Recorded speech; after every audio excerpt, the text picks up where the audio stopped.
اللہ تبارک و تعالی نے ارشاد فرمایا مشرکین مکہ کو اپنے دین کو کیا کرو؟ خالص کرو۔ جب یہ آیت اتری کہ اپنے دین کو کیا کرو؟ تم خالص کرو۔ دین، عبادت، اطاعت یہ اللہ کے لیے ہونی چاہیے۔ انہوں نے سمجھا، وہ کہنے لگے ما نعبدہم، ہم اللہ کے علاوہ تو کسی کی عبادت نہیں کرتے۔ اب یہ بھی آپ بات ذہن میں رکھیں کہ مشرکین مکہ یہ کہتے تھے اللہ وحدہ لا شریک ہے، وہ کہتے تھے اللہ کا کوئی شریک نہیں ہے، اسی لیے وہ کہہ رہے تھے ما نعبدہم الا لیقربونا، ما نعبدہم، ہم اللہ کے علاوہ کسی کی عبادت، یہ لات، منات، عزا، ان کو وہ خدا نہیں مانتے تھے، وہ ان کی عبادت نہیں کرتے تھے، وہ اللہ کو مانتے تھے اور اللہ کو وحدہ لا شریک مانتے تھے۔ لیکن ان کے اندر خرابی کیا تھی؟ اب دیکھیے میں ایک آپ کو مثال دیتا ہوں، اور جب غزوہ بدر کا موقع تھا،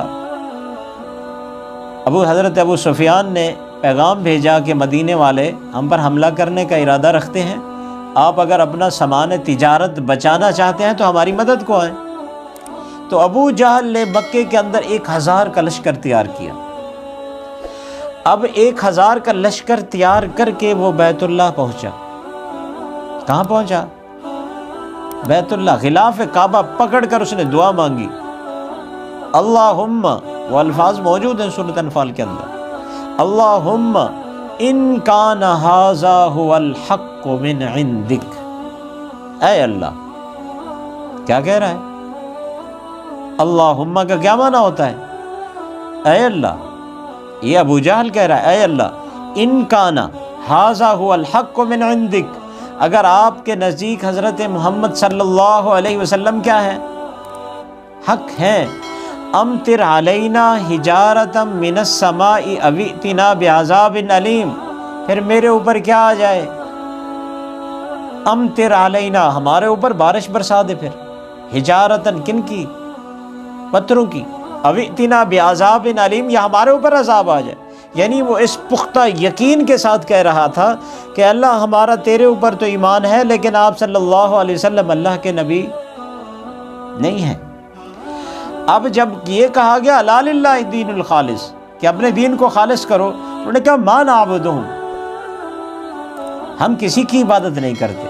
ہاں، یہ جو لات منات رکھے ہوئے ہیں یہ کس لیے ہیں؟ لیقربونا الی اللہ زلفیٰ۔ اب یہ سب کس لیے ہیں؟ یہ اللہ کے مقرب ہیں، ان کی وجہ سے ہمارے مراتب کیا ہو جاتے ہیں؟ بلند ہو جاتے ہیں، ان سے ہمیں تقویت ملتی ہے، ان سے ہمیں تقوی ملتا ہے، یوں سمجھیں، ان سے ہمیں تقویت ملتی ہے، اس سے ہماری بزرگی میں اضافہ ہوتا ہے، اس سے ہمارے اخلاص میں اضافہ ہوتا ہے، عزت میں اضافہ ہوتا ہے، اس لیے ہم ان کے کیا ہے؟ قریب۔ آج ہم کیا کرنے جاتے ہیں؟ مزارات، بزرگی اور وہ نظر کرم لینے جاتے ہیں، بھی آپ کی نظر پڑے گی تو میری قسمت کیا ہو جائے گی؟ تبدیل ہو جائے گی، آپ دیکھیں گے تو میری زندگی تبدیل ہو جائے گی، میں اس لیے ان کے قریب ہوں تاکہ یہ اللہ کے قریب ہے اور یہ مجھے قریب کر دے، مجھے زہد اور تقوی سے نوازے۔ یہی چیزیں ہم لینے جاتے ہیں کہ نہیں جاتے؟ یہی خامیاں آج ہمارے اندر ہیں، لیکن ہم محسوس۔ ایک دفعہ آپ صلی اللہ علیہ وسلم طواف کر رہے تھے، ابو جہل بھی طواف کر رہا تھا، آپ صلی اللہ علیہ وسلم بھی تلبیہ پڑھ رہے تھے، تو ابو جہل بھی کیا پڑھ رہا تھا؟ تلبیہ، لبیک اللہم لبیک۔ اب جب تلبیہ ختم ہوا، آخر میں صرف اتنے لفظ کا اضافہ کیا ابو جہل نے، الا شریکن، ان کی طرف اشارہ کر کے، الا شریکن، مگر صرف یہی شریک، ہوا لکا تملکہ وما ملک، ان الفاظ کو سمجھیں، یہ تیرے شریک ہیں لیکن ان کی بھی ملکیت نہیں ہے، ملکیت ان کی بھی، ان کے پاس صرف وہ ہے جو کس نے دیا؟ آپ نے دیا۔ ہم بھی سمجھتے ہیں نا کہ ان بزرگوں نے بڑی محنت کی، اللہ تعالیٰ نے ان کو دے دیا ہے، یہ آگے دے رہے ہیں، یہ آگے کیا دے رہے ہیں؟ آگے دے رہے ہیں، آگے تقسیم کر رہے ہیں، فیض بانٹ رہے ہیں، سب کچھ ہو رہا ہے۔ یہ الفاظ ہمارے ہوتے ہیں۔ یہی الفاظ ان کے تھے، الا شریکن هو لک تملکہ وما ملک، کہ اے اللہ کہ ان کے پاس خود کچھ نہیں ہے لیکن ان کو بھی کس نے دیا ہے؟ آپ نے دیا ہے۔ اب ہماری مماثلت بھی کچھ انہی الفاظ کے ساتھ ہو رہی ہے۔